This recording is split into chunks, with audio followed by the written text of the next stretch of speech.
So I think we're seeing the beginning of it. The extent to which we can really roar, get big productivity boosts, economic growth going in is now going to be significantly impacted. And that ends up become political. I think it'll happen anyway, eventually, because markets want to grow.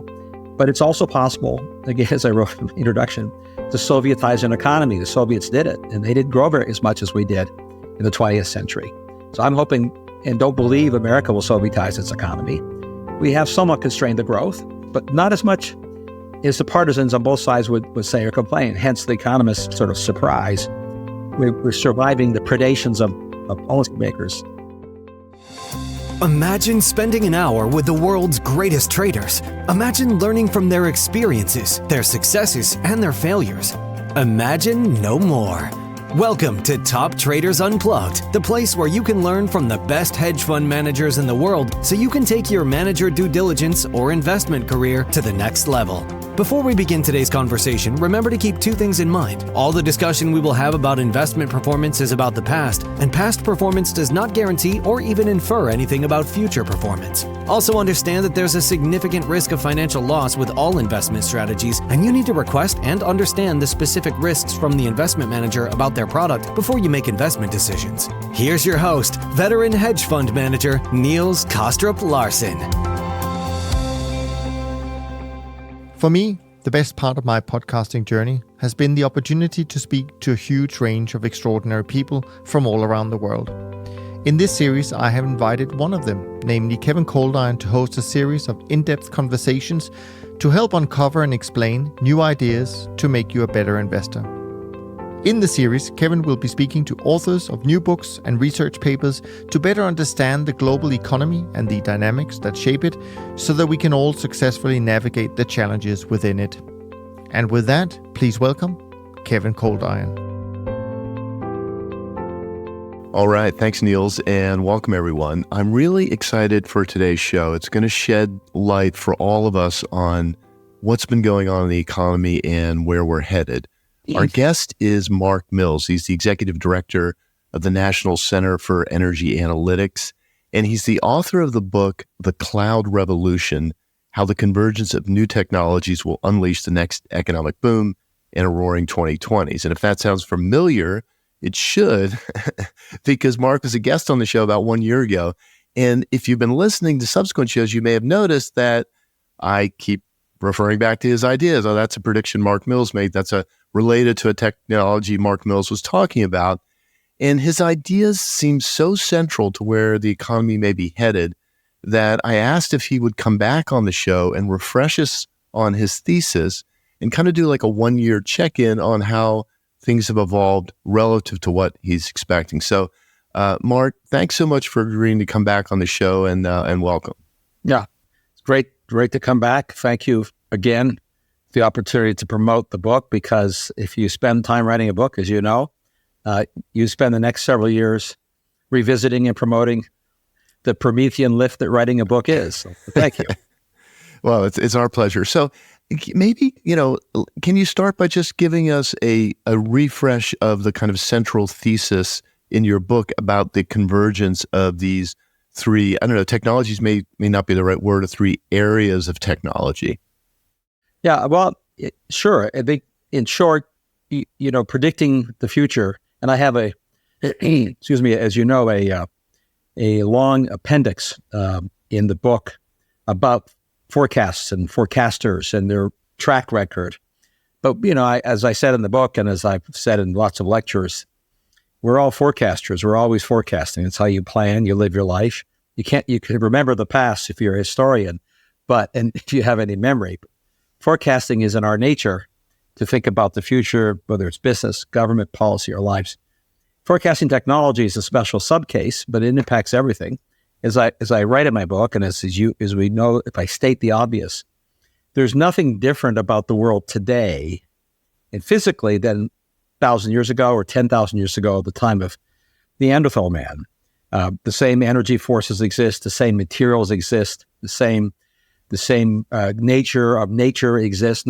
What's different is our knowledge about it, information, and the technology we've developed from that knowledge to manipulate nature. Literally manipulate. We manipulate atoms and molecules, build things. That's what's different. So technology change and progress, which are different things. You can change technologies and not make progress, in the broadest sense. But technology is humans, Homo sapien, there's a phrase created by a philosopher called Homo faber. It's not Homo sapien, man thinks, man in the broad sense of the word, obviously at hard times, but man makes, humans make. We're innate tinkerers, technologists. Technology is not exogenous to humans. It's the nature of human nature. And we often talk about technology as if it was some kind of foreign exogenous force, Silicon Valley technology. Back in the 1920s, it was Detroit technology. And then the century before that, it was the steam and rail age technology, although the word technology didn't arrive at that time. We talk about technique. It's a long way of saying, if I'm trying to predict the future, politics matter, governance matters, the laws matter, but underlying it all, there's these technologies inform and enable pretty much everything that makes civilization possible. Trying to forecast technology, I think, is feasible if you bound the conditions, timing, and your goals properly. It's very difficult to make specific predictions about, will Amazon stock go up tomorrow? It's a technology company. Will Boeing stock go up tomorrow? I'm stating the obvious. But if I want to look at the next decade, roughly, what's going to happen in the next 10 or 20 years is necessarily dictated by what we know how to build today because of the inertia of systems. And what we know how to build today sort of falls into two buckets, not what we'd like to build or make or do, but we already know demonstrably, we're already making automobiles of all kinds, airplanes, computer chips. But also, this was key to my book, what was invented very recently and commercialized but not significantly deployed or clearly on a trajectory to become commercially viable because it was invented 20 years ago or 30 years ago.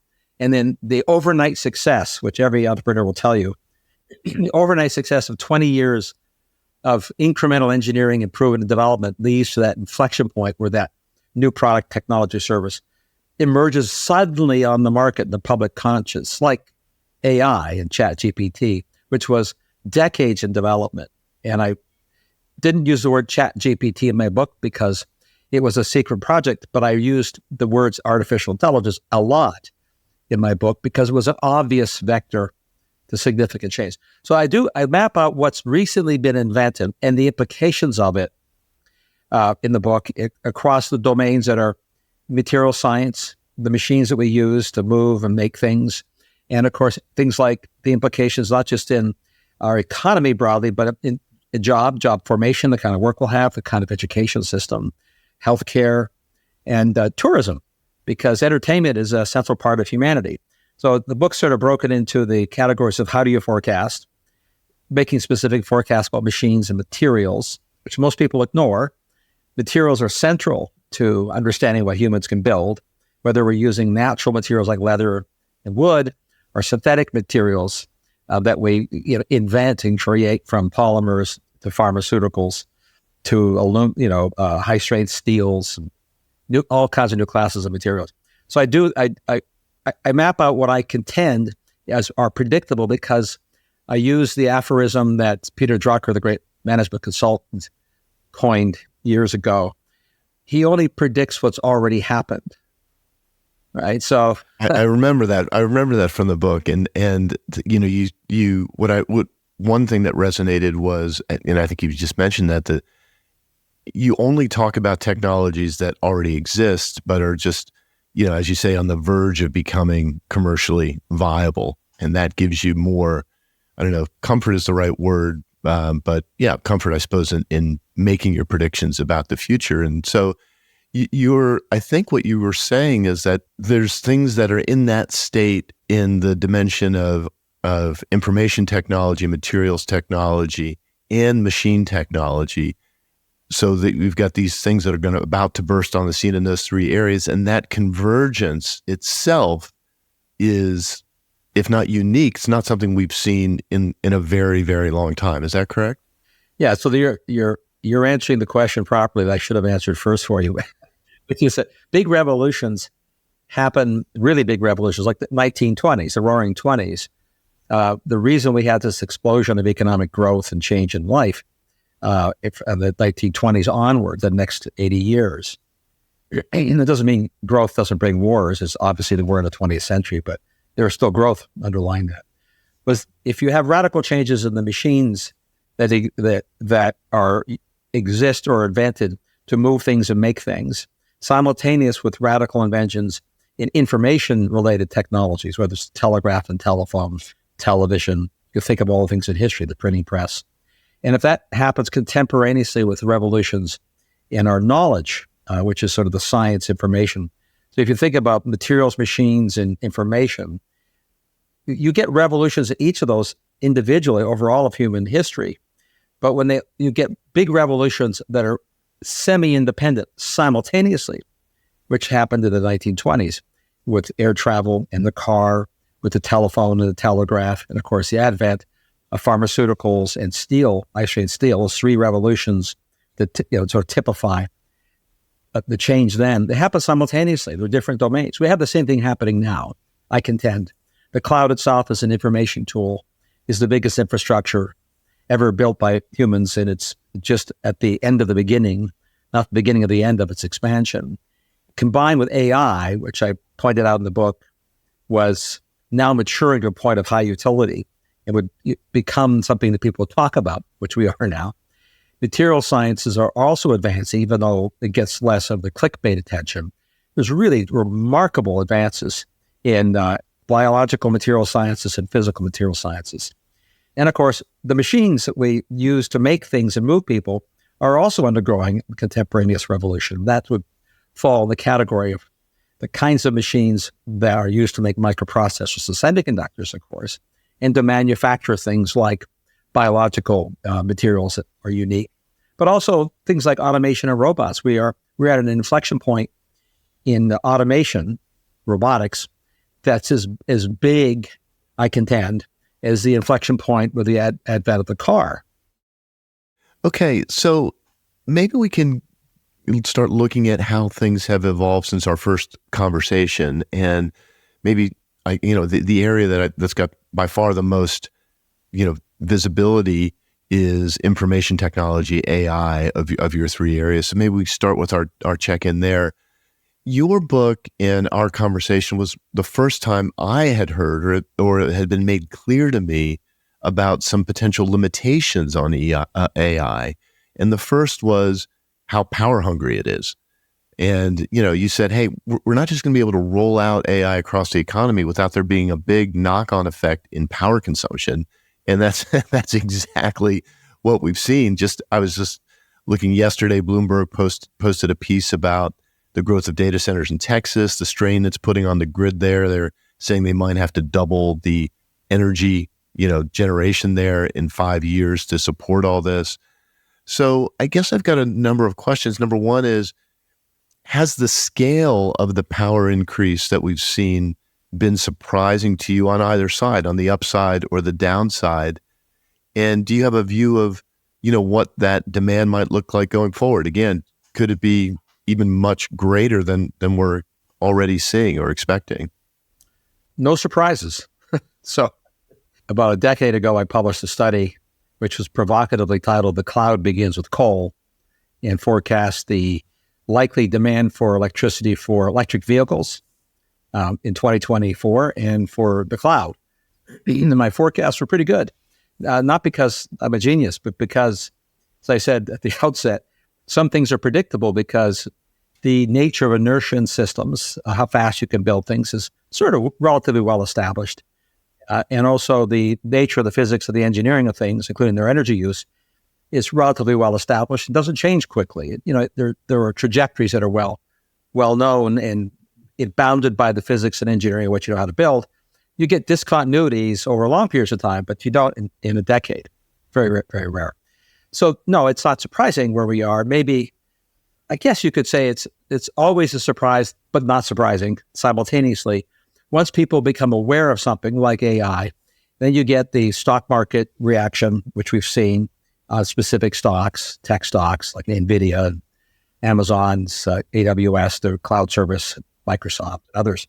And you also get the media noticing something that they had ignored, which is the power demands of computing. So now there's lots of articles about it. I've been writing about it for actually 2.5 decades because it's in the interesting underlying engineering physics of every system, including information systems. They all use materials and they all use power. And the extent to which you improve the efficiency of these systems, this is the irony that's called the Jevons paradox, which I write about in my book. It's not a paradox. The economist Jevons in the 19th century wrote about the paradox then that as they improved the efficiency with which they could burn coal, this is in early industrial England, the consumption of coal went up. And he said that appears to be a paradox, so hence Jevons paradox. He knew it wasn't a paradox, so that meant the reason the consumption went up is that improvements in efficiency reduced the cost of the product producing, in that case steam, in our case electricity or compute, and markets respond by consuming more of something valuable. So the market response to consume more of the valuable is almost always greater than the efficiency gains. It's not always, but almost always.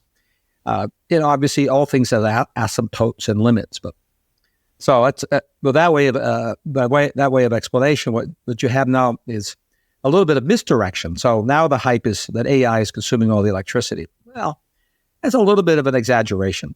Now, let me explain why it's an exaggeration. The shock that Texas data centers and power consumption from them, and it's not just Texas, it's Virginia, it's the whole Northeast region, it's California, all the places where they're concentrated data centers. These are the buildings that are the size of warehouses, full of computers and servers and processors to do all the services that we take for granted when you have an app and you click. Your one-click shopping and all the application of everything requires cloud services, these big data centers that Google engineers a decade ago called warehouse-scale computers. It gives you a sense. A building the size of a warehouse is basically a computer, and we have thousands of them. And each of them consume as much power as a steel mill, and we build far more data centers than we do steel mills. So when I wrote in my book that one should not be surprised, you're building steel mill class facilities at 10 times the rate that you build steel mills, you'll eventually figure out it uses lots of electricity. Well, here we are. But when you look at the underlying data, most of the electric demand increase in those regions is coming from data centers broadly in conventional computing. The AI is accelerating that and adding to that. It adds to it in two ways. One way is the actual AI chips use far more electricity than a conventional chip. And to put it simplistically, it's because the way AI operates is the equivalent of starting a car and running it all the time versus using your car occasionally. The same function is very different. You only have to drive a car all the time. You operate an engine all the time if it's essentially an airplane or a power plant, whereas cars run episodically. AI chips essentially run close to all the time to do their work.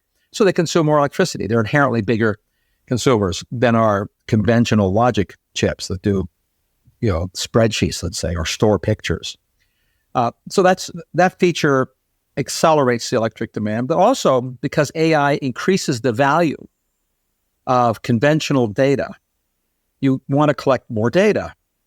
If you need data to make AI work, that's its fuel. It's the raw material. Yeah. So the raw material is collected by electricity consuming compute and sensing and stored in electricity consuming memory chips. So the memory chip business has boomed simultaneously because you need a lot more data. So that's accelerated an existing trend. So the data centers overall were already consuming, roughly speaking, the global cloud uses twice as much electricity as the country of Japan does for all purposes. Or in broader energy terms, the global cloud uses more energy than global aviation. And the cloud with AI is accelerating faster than global aviation. Both are growing, aviation and cloud. The technorati are some of them are a little annoyed that AI is being blamed for the electric demand because they know it's not just AI, it's everything. But AI is a significant accelerant. An analogy that I would offer with respect to sort of broadly thinking about the implications of AI is this is equivalent both in impact and the timelines as the late 1950s for aviation. In 1957, 58, We'd already been in the world of aviation for almost 40 years, 3.5 decades, global aviation, huge industry, thousands and thousands of aircraft, people flying around the world, not a lot as today, but flying around the world because of the propeller-driven aircraft that were the mainstay of everything that from mail delivery. Mail was delivered by aviation, not just long before FedEx, and not just for military purposes. But the advent of a practical commercial jet engine with the Boeing 707 that really commercialized in the late 1950s, putting a jet engine on an airframe wasn't the invention of aviation, but it accelerated the value of aircraft so much that was an inflection point in the use of aircraft. And yet an explosive use of aircraft in global travel and tourism. Putting AI onto the existing frame of regular compute is the equivalent of doing that. We are at the functional equivalent in terms of its economic utility and its energy impact of aviation circa 1958, 1960. And so it's easy to forecast there'll be lots more unanticipated uses for AI as there was for aviation. People didn't really forecast how much global tourism would grow, become a $2 trillion international tourism industry, almost entirely because of one product, the jet engine, getting more and more efficient. Similarly, the one product, if you like, the artificial intelligence engine, will get far more efficient, better and better, less energy per unit of operation. Rapidly, it's already happening.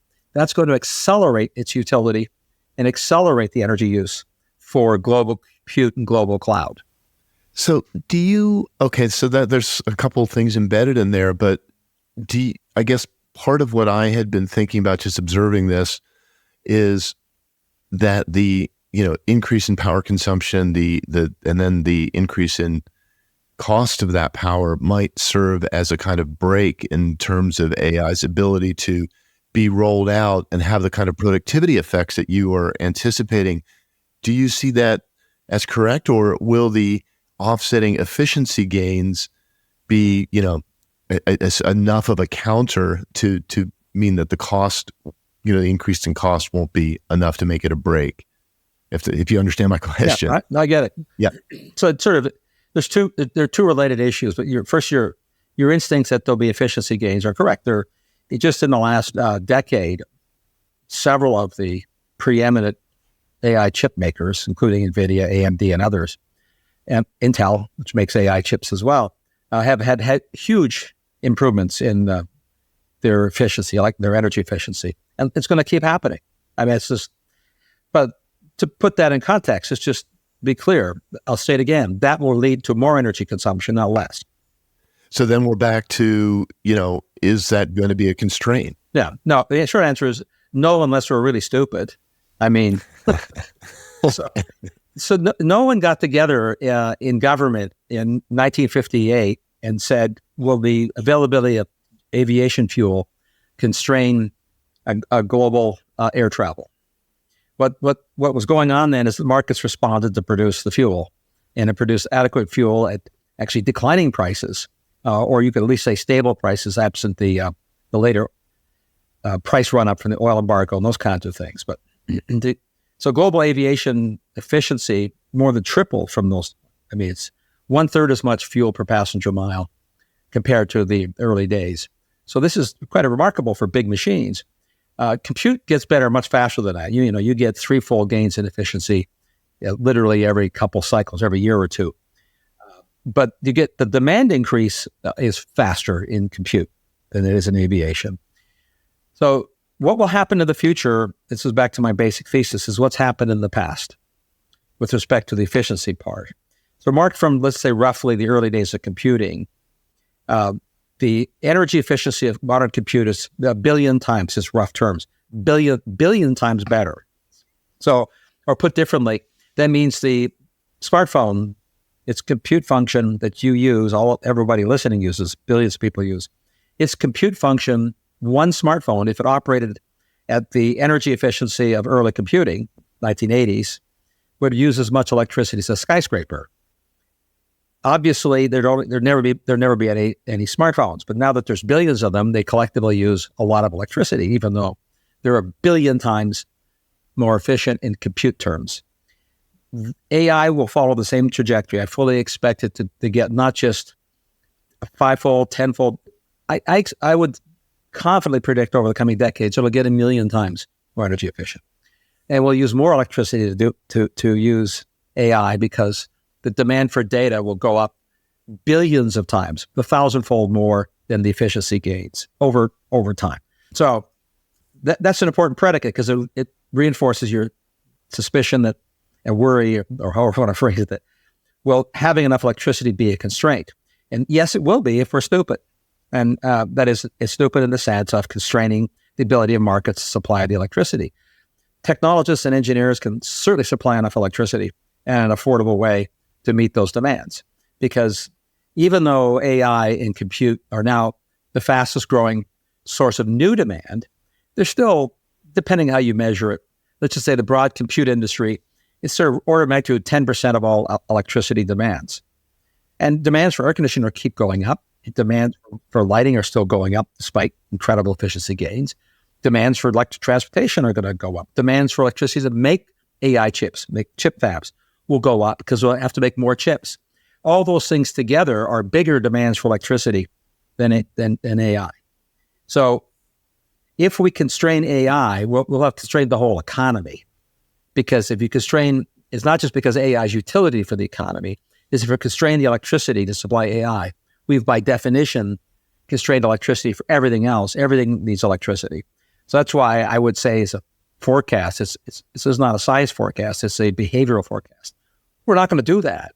We're sort of doing that now, by the way. We are short power in the United States. By short, I mean not tomorrow, but based on the known demands that are emerging in the next few years, we're not building enough reliable electricity.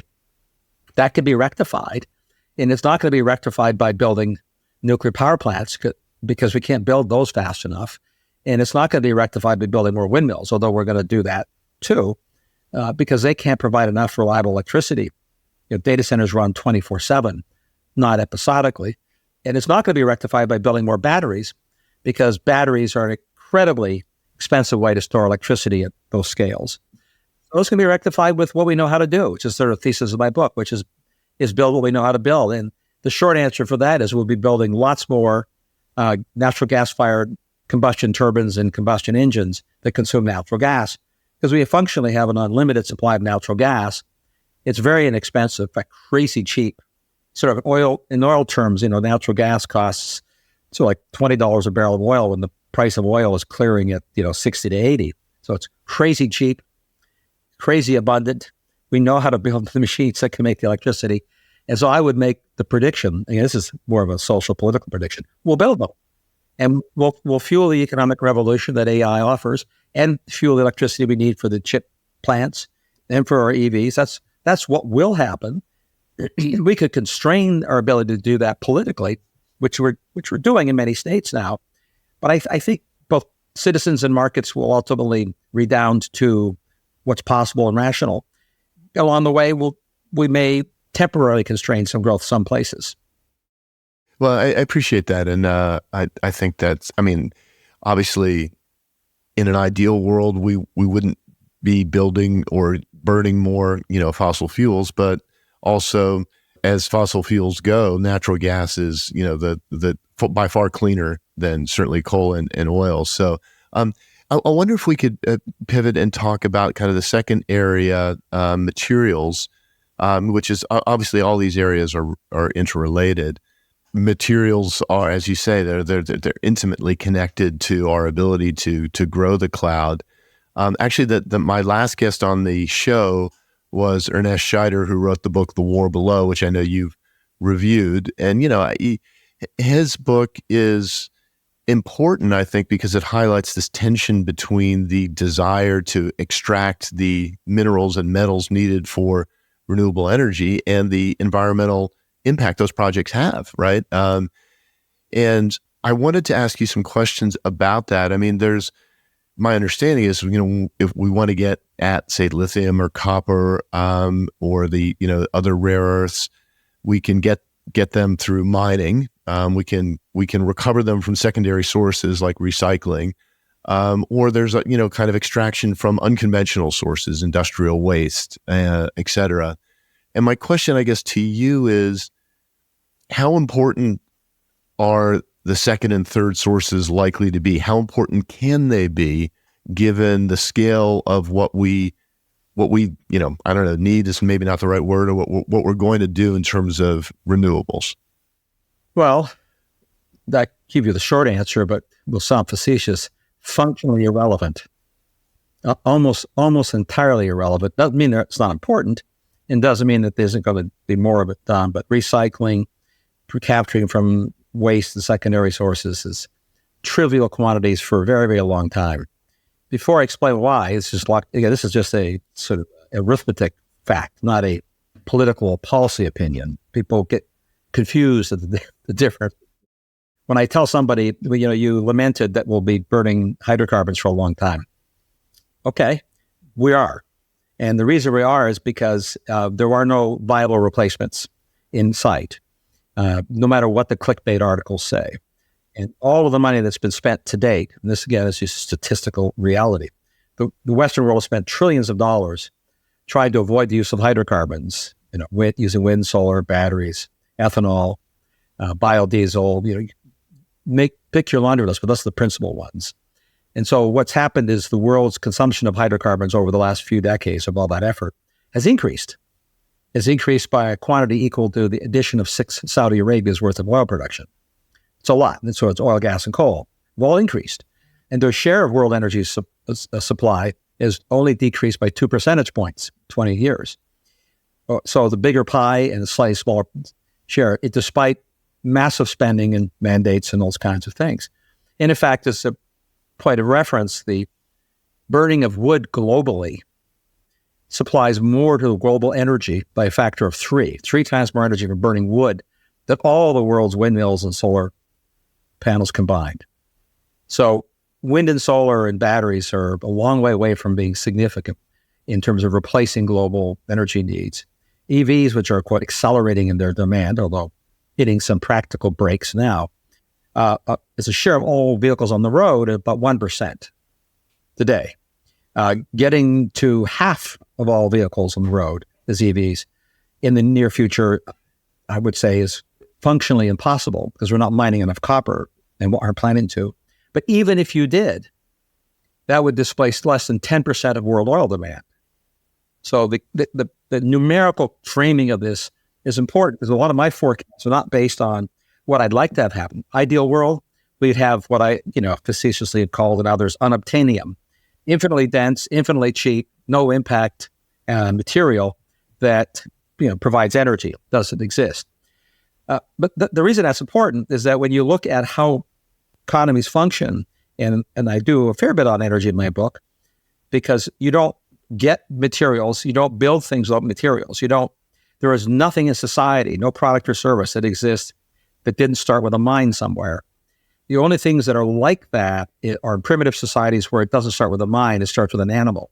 You use bone and sinew and leather to make weapons from wood. And, burn. Yeah, absent primitive societies, in our society, everything, not some things, requires mining. The machines that we build to do everything from pharmaceuticals to zooming. So then you want to know, how much stuff do I need? And then what does that cost? Where is it done? Which is the book that I reviewed for Wall Street Journal. A pretty good book. He did it. He helps the reader go through the journey of discovery because it was a journey of discovery for him. It wasn't discovery for me, but I thought I did a very good job of discovery. And that's important to educate people. I worked for a mining company when I was younger, and I'm Canadian, as you know, and I worked for uranium mining, and they mine uranium, gold, and silver. So if you think about this, then you want to think about what are the technologies that can do 2 things, because you're always going to have to mine virgin material. You can't, there was only a, quote, circular economy if recycling were perfectly possible. It isn't. That violates laws of physics. Everything costs energy. Everything involves waste. And it's once you've mined something, it's frequently the case that mining the new virgin material is far cheaper than trying to recycle the old stuff. There's very few things for which the recycling is cheaper than the virgin material. There are some. Steel, aluminum. I mean, there's a number of things that's true. or significant recycling is relatively easy and inexpensive. It's not true for most things. It's just the nature of physics and entropy of systems. Making complex things that we build and operate, takes energy. When they become waste, they're worn out, broken, fall apart. They're no longer, so the energy went into their complexity, not just to the materials themselves. So you have to make the complexity again. Costs energy. That's just physics 101. I mean, it's just, so recycling some of the materials also uses energy, and those also are complex systems, and they have a cost. So what you find is that frequently those costs are hidden through mandates and subsidies, but they're still real costs and they burden society. But just even if you assume they were free, we'll use batteries as the example. Since the batteries are purported to last 10 to 20 years, that means there's no batteries to recycle at all for 10 or 20 years. So that means that all the materials you need to build batteries, a priori, need to be mined as virgin material because you're not recycling anything that they wear out. It's true for wind turbines and solar panels, which also wear out, gas turbines. The mining sector is going to experience increased demand for metals of all kinds for decades, if not centuries, until we saturate the population and use of all, and we've stopped inventing new things. Just the nature of the beast for a long, long time. We can recycle a lot, and we will. And technology will play a role in improving that recycling, including AI, because AI allows automation, and as automation gets cheaper, then I'll be simplistic, the picking and sorting of valuable things out of trash becomes easier. So recycling will get better, but it won't get better enough to eliminate the need for mining. Mining will get better because automation, both physical automation, robotics, the robotic trucks, better knowledge of how we can manage materials, more efficient extraction, what are called benefaction processes, which is dissolving the minerals out of the rock. As you improve those things with better chemistry, which will come from AI-infused supercomputers that improve the chemistry, all that will happen. But all that takes time. These are industrial systems. As right in my book, industrial systems get better measured in decades, not years. And that means it's a practical matter in our here and now. If we don't mine more stuff somewhere, we'll constrain how much stuff we can build, use, and make. Just on that, because that's the sort of central theme of the war below. I mean, so first of all, just summarizing what you said, I mean, recycling, extraction from secondary sources, those are things that we'll do more of, but they're going to be, kind of rounding errors in terms of, our ability to get the minerals we need. If you were the mining czar, what? Czar is not bad word. Go ahead. Yeah. Okay. Mining, executive director of mining, what framework would you use to make the decisions on, to extract in a particular area relative to the environmental risk? And I know that's an exceptionally difficult question, but how do you personally think about that? Because he's got a couple examples in the book of projects that went ahead, but a lot that didn't, based on kind of environmental concerns. And then, of course, there's the notion that, well, you could say the environmental degradation, if we, mine in Minnesota is too much, but then that means there's going to be a mine built somewhere else in the world, and they, may even have worse environmental impact. So how would you personally think about that? Or how would you frame the problem? How would you want us to frame the problem? Well, based on reality. So the framing has to start with understanding reality. So a lot of the framing is done with wishful thinking. But because of the problems and challenges of mining, and mining is not an easy industry. The average time to open a new mine is 10 to 20 years globally. In the United States, it's infinite because of the opposition. So you don't generally open new mines, haven't opened any significant new mining here for decades. And that's not because we don't have the resources, the mineral resources, or the capabilities. It's regulatory.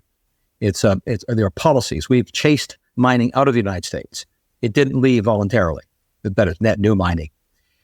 The framing that you have to start with is recognizing that there'll have to be more mines.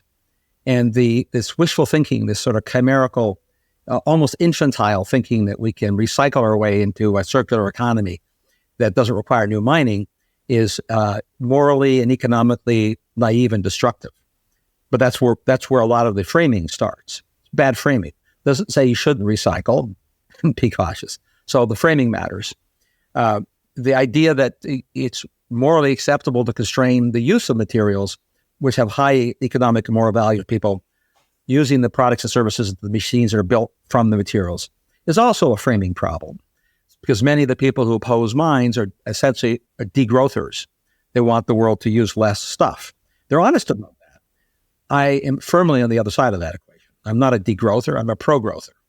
Pro-growth means more impact on the planet, but it also means being more cautious and sensible. Back to the framing problem. That means that if we experience growth, we are exporting the challenges to other countries, which is what we've been doing for decades, and what Europe's been doing. So the mining, to your point, and point of the book, is occurring elsewhere, and the refining increasingly occurring elsewhere. Most of the refining for critical minerals occurs in China, which creates a geopolitical and economic problem that people have ignored for decades. It's not a surprise to those of us who have followed it.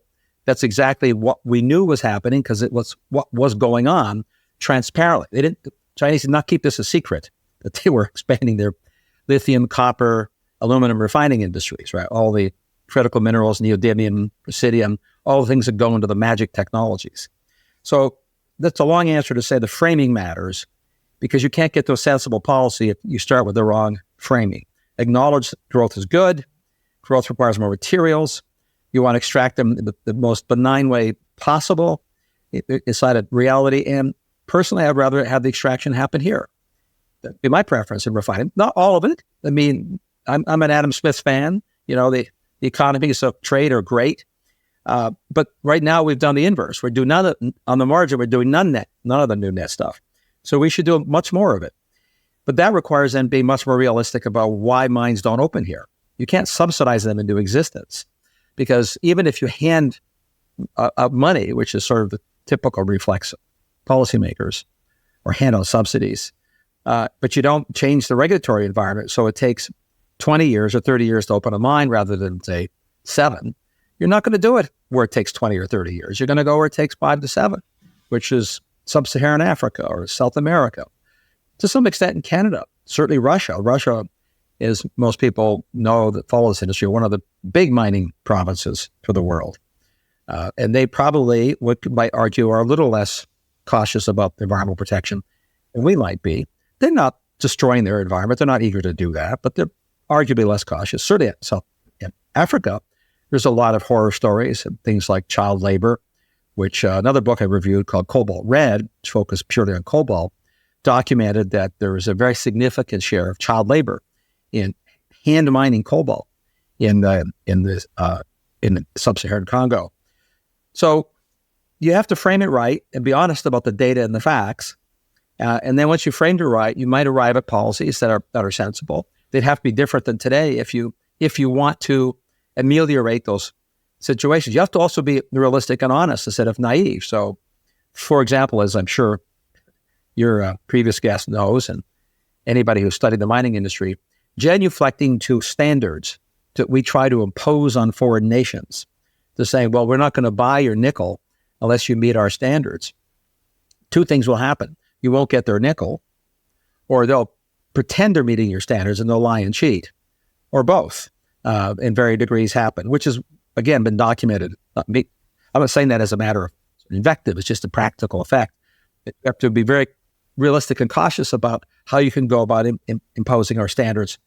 I'm not saying our standards are wrong, especially about child labor, but if you just want realistic about the impact you can have by sort of trying to impose them elsewhere. There are other countries and other people, and we don't have as much control over them as we might like to pretend. One of the obviously the big reasons the big uses of these minerals is in battery technology, and in the cloud revolution. You basically say that batteries are going to get better, but there's no known path for them to close the energy, I guess, density gap with fossil fuels. And I wanted to ask you a question. Again, this is way out of my area of expertise, but I have been kind of just following kind of developments in these areas. And the Chinese have announced, that they've made breakthroughs in nuclear batteries, which they claim can power cell phones for 50 years, or things called condensed matter batteries, which they say could power a civil aircraft. Do you have a take on that? Has that changed your view at all in terms of where battery technology might go or the possibilities? The short answer is no, not in the least. I do two things in the book about battery technologies and technologies in general. Again, you base it on the underlying physics of the systems. This is physical chemistry. We know a lot about physical chemistry. Hydrocarbons have an energy density per pound that's almost impossible to exceed except with nuclear fission. So you have nothing is close except liquid hydrogen, which when you actually count it for its infrastructure, has a lower energy density. But if you pretend you don't have to chill it, you just have liquid hydrogen, you can get the same energy density as oil, slightly higher.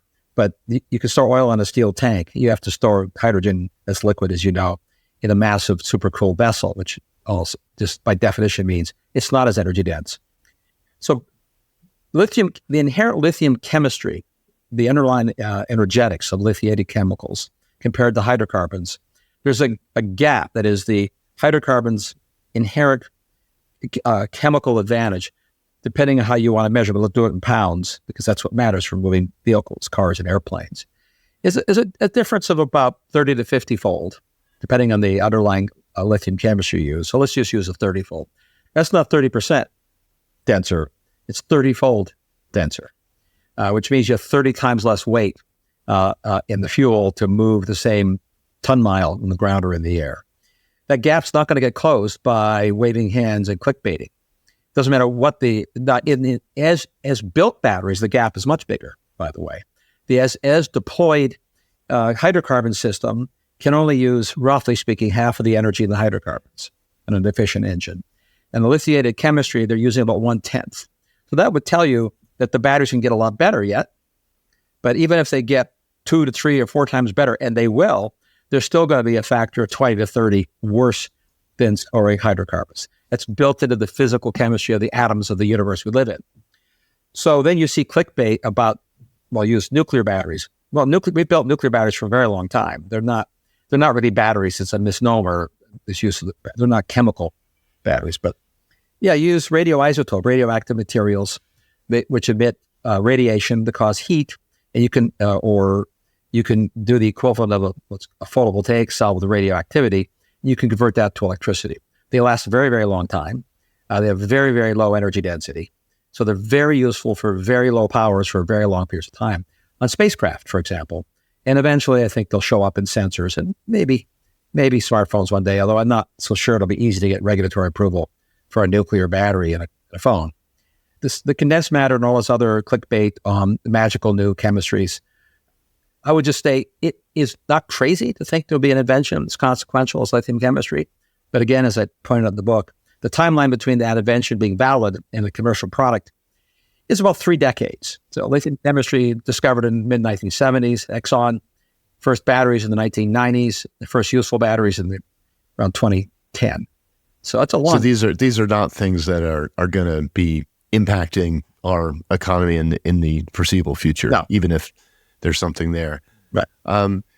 Okay, well, I appreciate that. Thanks for clearing that up because, again, I don't have the technical expertise to interpret this, but I do have a kind of a curiosity about what's possible. One of the ideas that you talk about in the book that kind of brings together the advancement in those 3 different dimensions is the notion of manufacturing as a service. And I have to admit, I still kind of struggle to understand exactly what that means, but you do talk about it a lot, and I get the sense you think it's going to be quite consequential. And you also say in the book that manufacturing as a service is kind of at the point where e-commerce was in the late 1990s. So, if we think about what e-commerce has evolved into in those next 2 decades, if you're saying manufacturing as a service has the potential to do the same thing, that feels quite important to me. So I was hoping you could explain to us what manufacturing as a service means, maybe give an example, and then, where are we in that kind of evolutionary stage? Is it still late 1990s e-commerce? Have we moved further along from that? There's 2 easy examples. NVIDIA, which everybody now knows about because they're the AI chip maker, GPU, graphics processing unit, they don't have any manufacturing plants but you think of them as a manufacturing company. They manufacture chips. They don't manufacture plants. They're manufactured by Taiwan Semiconductor Manufacturing Corporation, TSMC, which does it as a service. So we already do this. There's many domains, not all, but there are many domains we already do manufacturing as a service, particularly in the semiconductor industry. Another example, this is just in other words, that specialization that happens is more difficult in some areas than others, and there's reasons for internal integration in some industries rather than others. So there's an evolution of this. My point in my book is that evolution inevitably continues. I think it gets accelerated because of the cloud and AI, because of automation. So we're going to see more and more companies in non-semiconductor areas be like the NVIDIA model, where they design, invent, market things that they don't actually manufacture. In the automobile industry, there's a Canadian company called Magna International, which most people have never heard of, a publicly traded company. You can't buy a Magna car, but they manufacture a number of the BMW models and models for other people with their label. They white label because they're a world-class BMW class manufacturer, but they do it as a service. So they're the TSMC of car industry. Yeah. You'll see that's true of the subcomponents. General Motors long ago, Ford used to make tires. They don't make tires anymore in the early days. They vertically integrated so that they have a service sector that manufactures tires for all automakers. So that's sort of a fun. By the way, it's true in the wine industry. So most vintners don't grow grapes. They used to all grow grapes. Now most of them buy their grapes. So they have a service industry called the farmer. And you could be, just to take it to the opposite, do you know what is a grocer does not grow food, nor does a restaurant. They have services. So the point of the book is that manufacturing has been harder to do that with broadly. It's getting easier in part because of automation and AI. And it's become more important as you get more specialized. The specialization skills that TSMC has are extremely difficult for others to replicate. So those kinds of trends coming together suggest that we're going to see more and more manufacturing as a service going forward. So it's a pretty easy forecast because, back to my old adage, it's already happening. Gotcha. Okay, well, I appreciate that. Those are good examples.